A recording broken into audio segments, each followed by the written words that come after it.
This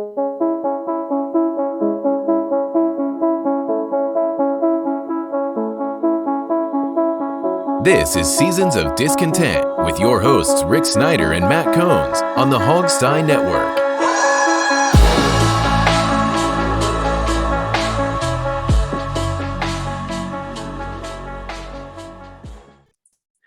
Welcome to Seasons of Discontent, Season 5, Episode 21, brought to you by Rick Snyder's Washington on YouTube and all social medias. And I'm Rick Snyder. And I'm Matt.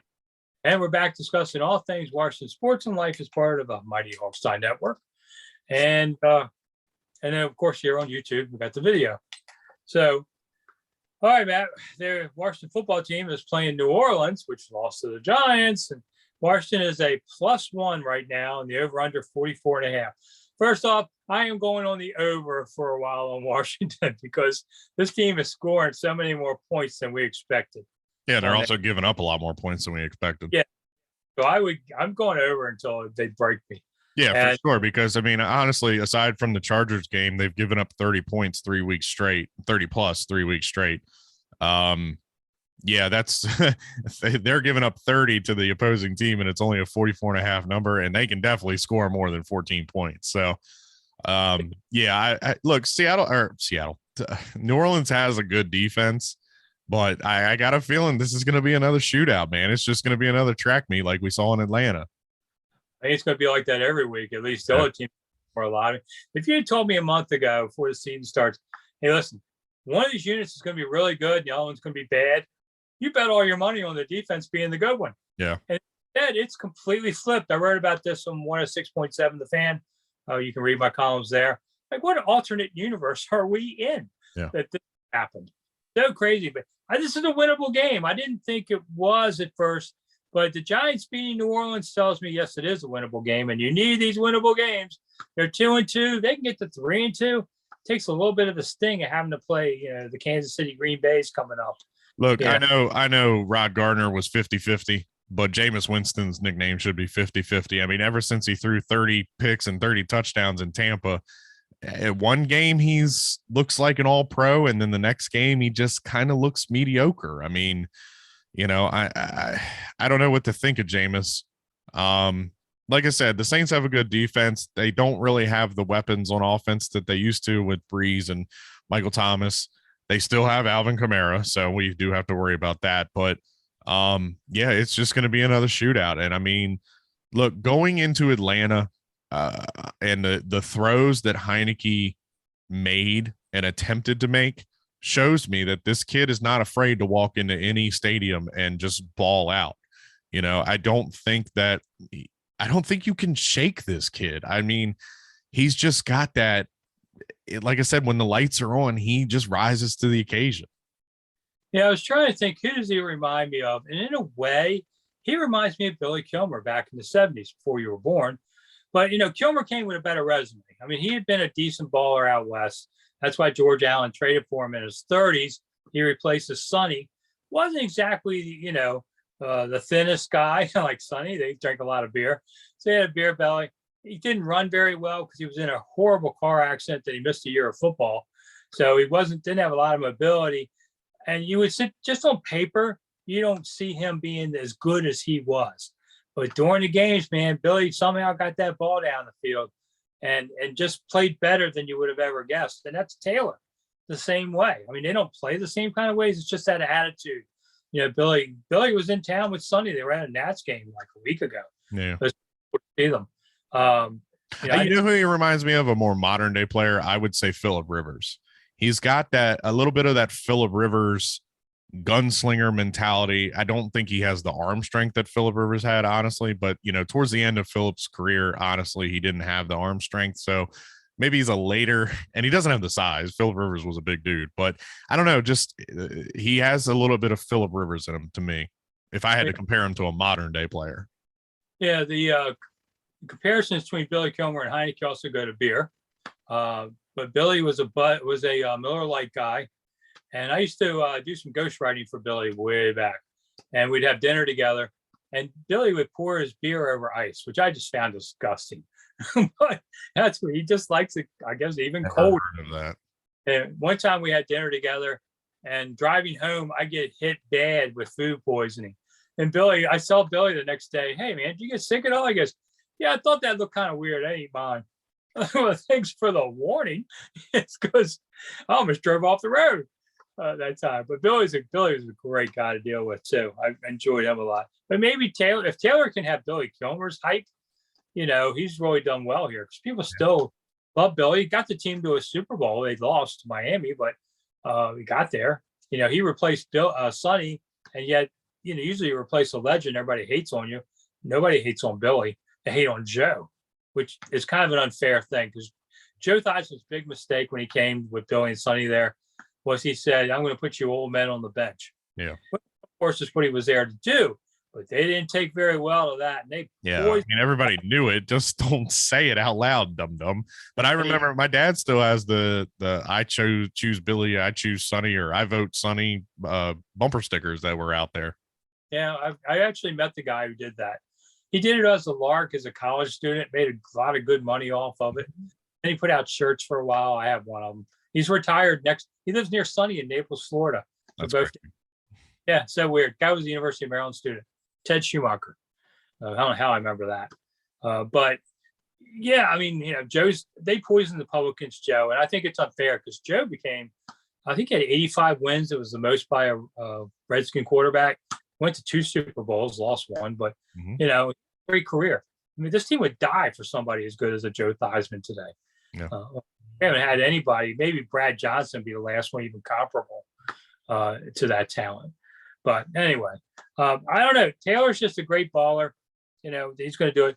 This team, when they have all these injuries this week and they have to do some adjustments, I think they're going to go more to Curtis Samuel. I could see him getting 6-7 balls. Yeah. On there. And he does some things in the middle of the field. He has such good speed. If you can get him involved and with Terry, you can do some things. Well, and the funny thing about Samuel is, a lot of people are going to say, oh, well, he missed the preseason. He hasn't played since May, blah, blah, blah. These past 2 games, Samuel has an advantage over a lot of the other guys on this team is because he played in the NFC South for so long. He's played at Atlanta twice a year. He's played New Orleans twice a year. He knows these defensive schemes, which have not changed all that much over the past couple of years. So, he does have a leg up. And, as he gets stronger and the groin gets healthier, I think we do see him be the type of receiver that was brought in here and is making $10 million a year. I mean, it's going to be a slow process for maybe even this game. Maybe it's a slower process and he's on a pitch count. But I think that, like I said, with him knowing Atlanta and New Orleans pretty well, he has a little bit of an advantage over them. I wonder if there's any kind of fresh legs factor in this. I mean, it's still early in the year, but, guys have been playing in between camp and everything now, 2 months, and he's new. He hadn't done a lot. It's an interesting thing. Let me ask you this real quick about the game the other day. Did you notice, kind of a scripted, first couple offensive, when they had the ball on offense, the first couple drives, they were a little scripted and a little normal to what we've seen. But I did see, maybe, I don't know, maybe I'm crazy, but it seemed like Heineke was more willing to open it up. And it does seem like Scott kind of changed his philosophy during that Atlanta game. Yeah, game manager crap, it was. Yeah. You can say game managers are this. Well, game managers are just making plays when they can. Well, you're always trying to make plays when you can. Yeah. I mean, it's just basically saying don't try and throw the ball down the field all the time. But I thought they let Heineke be himself a little more because they needed it. I mean, they were balling out to try and win this game, and that does best. A little off script, find some things. They got lucky. That Terry McLaurin touchdown was luck. Yeah. That should have been picked off. They could have had a couple. People are like, how do I do grades after the games? And just do a simple grade. I don't explain it. It's on Twitter.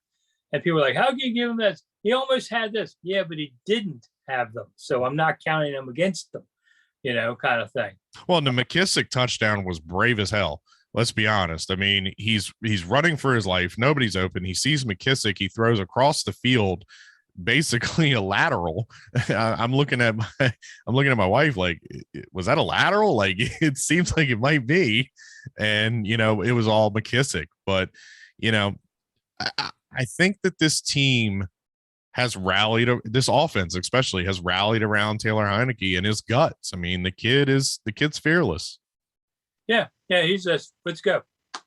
I give him a lot of credit for that. And as far as the game manager crap, I don't want to hear about it, because in the Sunday night football game, they went, the Patriots went down, scored. They were up 2 or 1 or 2 points on the Bucks. They gave Brady the ball back with over 2 minutes or a minute and some change left. I mean, come on, don't give me that game manager crap. When you have an opportunity to get points, you get points. Yeah. Well, I was in Georgetown last Friday, and I see your people who don't know better. That's the Exorcist steps behind Matt. Yeah, I was going to explain my bit. So since it's October, it's Halloween season. It's my favorite time of the year. I love Halloween, obviously. I'm going to have a Halloween themed background every show. I actually climbed those steps. You can see it on the YouTube channel where I did it. Minute 28 for the 75 steps. And yeah, that's where they filmed the last scene of The Exorcist, where the guy actually fell down, the stuntman fell down those steps twice, 75 steps. They put a half-inch of foam padding, which can't be enough, and fell down that thing. So people say it's creepy, but nah, it's just a movie. And I was seeing when I was in Georgetown, Iowa was in town to play Maryland. And I saw tons of Iowa fans in Georgetown that morning. They wear their big yellow shirts, Iowa. My friend said, "Hey, good luck tonight." I'm like, "Screw you, man. I'm a Terp. Don't be wishing them luck." I said, "They're going to win by 20 anyway." Yeah, well, 14. Maryland was up 7-3. I thought, wow, could they actually pull something off here? No. And so now they're playing Ohio State. I'm not going to do any bets with John Keim on this game because I don't expect anything better. Maryland can win against equal or lesser teams. Iowa's number 5. I don't know what Ohio State is. They're up there. They're playing 5 ranked teams. It's going to get ugly. And maybe they win a couple more at the end and they can make a bowl. And people are happy if you make a bowl, because that's for recruiting. I used to cover college ball. So much crap about everything. And one thing I want to mention real quick before we get out of here too is yesterday, after an emotional Washington win, of course, we saw the possible farewell to Mr. Ryan Zimmerman, Mr. Nat. I don't know if he's Hall of Fame worthy, but you know what? Build the statue for everything that dude did for this franchise. Build that statue outside of Nats Park. Retire that number 11 and let him do whatever he wants for this team. Yeah, my 2 favorite memories of the Nats so far in their however many years it's been, 16, in the World Series. But I covered the first game in the new stadium, and Ryan hit a home run walk-off in the 10th. And it was just awesome. He's always been my favorite player. And I did a video on him, too, saying goodbye. He looks to me like a guy who's not coming back. No, he's content. He was talking, it was very nice what they did. He was getting cheered out of, got a standing ovation from both teams and everyone in the stadium. But, yeah, he's done. And the thing is, it's not, even if he wasn't done, he wouldn't go play for another franchise. He's already said that. He's a national for life. That's the only reason he came back after the COVID, because you remember he didn't play during the COVID year. He came back because he had to finish his career as a national. Yeah, and he had 249, I think, this year. Which is not bad. I welcome him back because he has timely hits. Yeah. It's a good one to have there. I hope he comes back. But I saw a man who was saying goodbye. Yeah, he was done. It'll decide December. He probably will say goodbye, just like us. Anyway, I'm Rick Snyder. I'm Matt. We're out of here. See you soon. Bye.